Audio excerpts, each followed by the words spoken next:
You saw the poll numbers, but what are Wisconsin voters saying about the candidates? On the Record's Griff Jenkins is on the ground in Appleton, Wisconsin, getting the pulse of the voters there. Griff? Greta, we're at the world-famous Clio's, just a block away from where Trump held a rally about 2 hours ago and where we spoke to the supporters. But we began the day 2 hours south of here in Kenosha at a Sanders rally. And in that same poll you were mentioning, Sanders now leads by 49 to 45. But if you consider 6 months ago, he trailed Clinton by 53 points. Perhaps part of that revolution Senator Sanders spoke about. Take a look. Feeling the burn right now.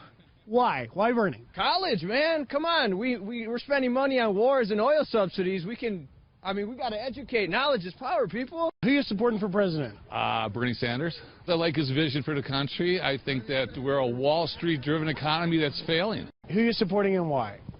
I'm voting for Bernie Sanders. He never voted for a free trade agreement. NAFTA has ruined this country. Why are you supporting Donald Trump? Because it's going to make America great again. Yeah!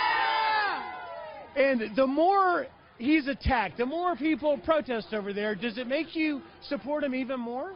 Oh, you betcha. What about you? Why Trump? Because, well, like my shirt says, I think something big, something major needs to change. I just think he's an honest man. I think he means what he says. And I think that's it's a believable thing. Does Trump appeal to the people of Appleton? Oh, I think so, yeah. Yeah. My brother's from Appleton. He lives in California now. He's voted Democrat all of his life. He's voting for Trump. He's even changing his party affiliation just so he can vote in the primary in California. I worked on Wall Street my whole life, since 1990. I watched Trump. I worked at 44 Wall Street. And I know economy. And I believe that he is the difference.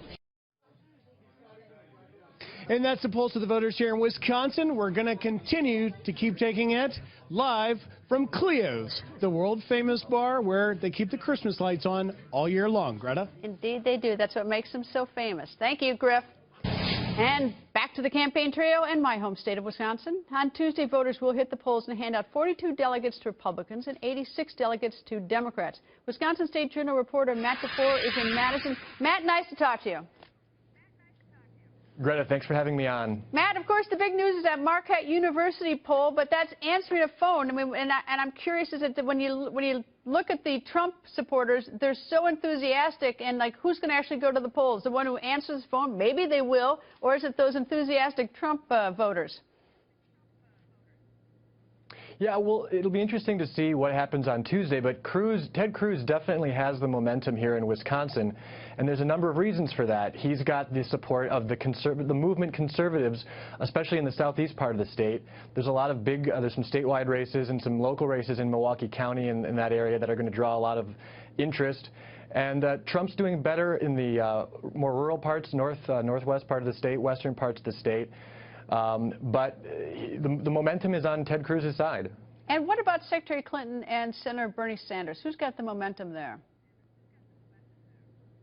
Well, Bernie Sanders definitely has the momentum. He's been rallying thousands of people in Madison, up in the Fox Valleys, where you're from, and he will definitely. It's looking like he will cruise to the victory as well on Tuesday, but we'll see what happens. But both Cruz and Sanders and Trump, I mean, we're seeing similarities in the appeal in the state of what people are interested in. They're looking at for candidates who are going to be change agents in Washington. I think that's a pretty consistent theme among all three of those candidates, and we're seeing people in Wisconsin who have been affected by the economy. We're slowly coming back, but I think that's been an issue in Wisconsin, and those are the issues that voters are looking at. Any likely there'll be a crossover? I mean, it used to be you could cross over. Can you cross over in Wisconsin? If you're a Democrat, you can vote for Republican in a primary and do some political mischief? It is an open primary, but the races are still hot on both sides. I'm not sure. It's really hard to predict. Charles Franklin, who's the poll director of the Marquette poll that came out today, talked about how that's a really hard variable to figure out. But you've got hot races on both sides in this state. So you'd think that Democrats and Republicans are going to stick to their sides to make sure that their candidate wins. How about the nice factor? Do you have to be a nice candidate there? Is that, if you're a rough and tumble one, does that play against you? Well, again, as you know, that Midwestern civility definitely is going to come in handy. It's probably hurt Donald Trump in Wisconsin. I know I was talking to one of his supporters from the northern part of the state last week, and she was saying that she had supported Governor Scott Walker when he was running back in last summer. But after he got out, she was Donald Trump all the way. But within the last couple weeks, she's been having second thoughts.